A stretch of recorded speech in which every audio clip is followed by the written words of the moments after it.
I transferred to COA from Emory University in the fall of 2009 with the intention to be some kind of conservation biologist. So as you'll see, I didn't become a conservation biologist, and my concentration has changed a little bit.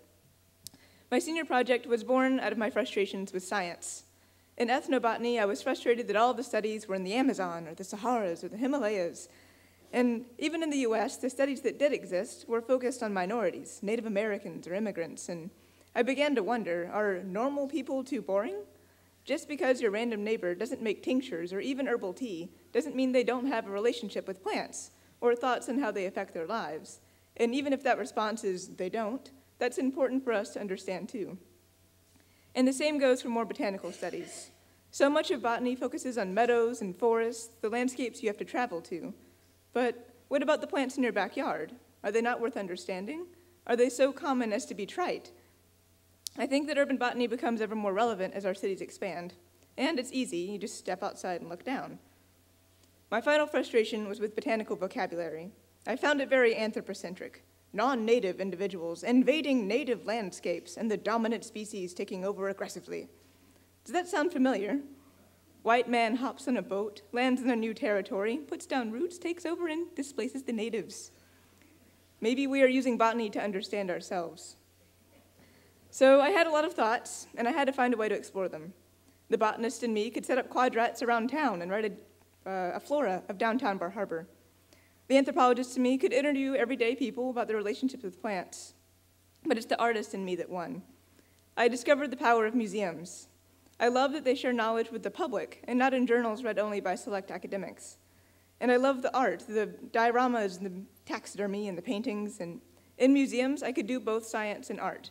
And thus, my project was born. I would do an exhibit. And so I knew that it would be about plants, and I knew that it would address my frustrations by talking about those plants accessible to everyone, or weeds. But what to say exactly?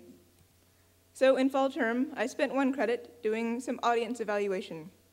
Based on research I had done in ethnobotany class, I developed a survey for the students.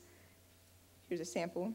It asked them to list as many plants as they could in 15 minutes, as well as some questions about what plants meant to them. I visited a 4th grade class and a number of high school biology and chemistry classes. In addition to giving the survey, I gave presentations to give back for their time. I taught the bio class how to key out plants, and taught the chemistry classes about phytochemicals, and I worked with the 4th grade class in 2 different sessions on observation skills. And so while I gathered a lot of data and a lot of experience, this term wasn't directly as useful as I thought it would be. I ended up developing my ideas parallel to these experiences rather than as a result of them. But nevertheless, I had ideas, and in winter term, I began constructing my plants for the diorama. I did it in a rather unconventional way. If you look at plants in most museum dioramas, they're most likely made of wax or plastic, and involved making a mold of the original plant, and to be honest, that process scared me. It intimidated me. There's too many steps to mess up, and it didn't feel right. So I made them out of paper, just the printer paper that I stole from my roommate. And here's the process. I made 4 plants. This is the first. Persicaria maculosa, or lady's thumb, and I think it illustrates the general process pretty well. I sketched out the plant and I folded a piece of paper so it would be double-sided, glued a wire in the middle, and while that glue is still wet, you can form the leaf and get little curly things. And then I painted it and put it on a stem, and you saw me making the flowers for that plant in the previous slide. Here's the second plant, Plantago major, or common plantain. And if you ever looked closely at a plantain leaf, you'll notice little indentations where the veins are. And so in order to make those indentations, I made a frame of wires, and while that glue is still wet, I can press it down onto those wires. And this one's made of paper bag and not printer paper. The third plant, dandelion, as you all know, I made this late enough into spring there were actually plants around, so that was pretty cool. And I got to trace a real leaf rather than draw it from my head. And I made the similar process. And the final plant is Polygonum aviculare, or prostrate knotweed.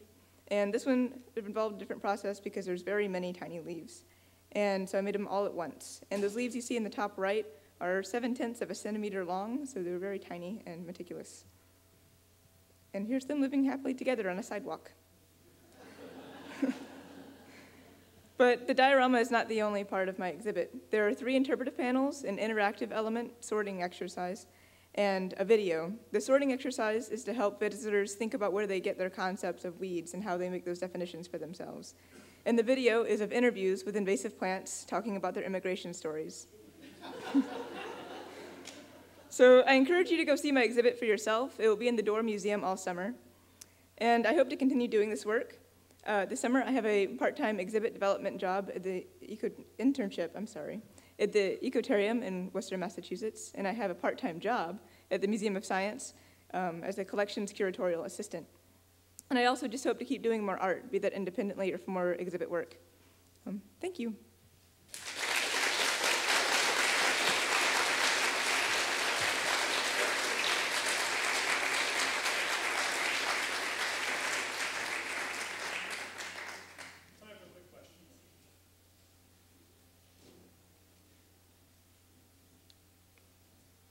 No one's going to challenge my notions of weeds? Were you influenced by kudzu? Having spent so much time in Georgia. Interesting thought. Well, when I was little, I'd always imagined building kudzu structures because they kind of looked like things. I don't know if that means anything to you, but of having them drape over something and make dinosaurs, I thought that would have been neat. But That's utopia. exactly. Why not? Yeah.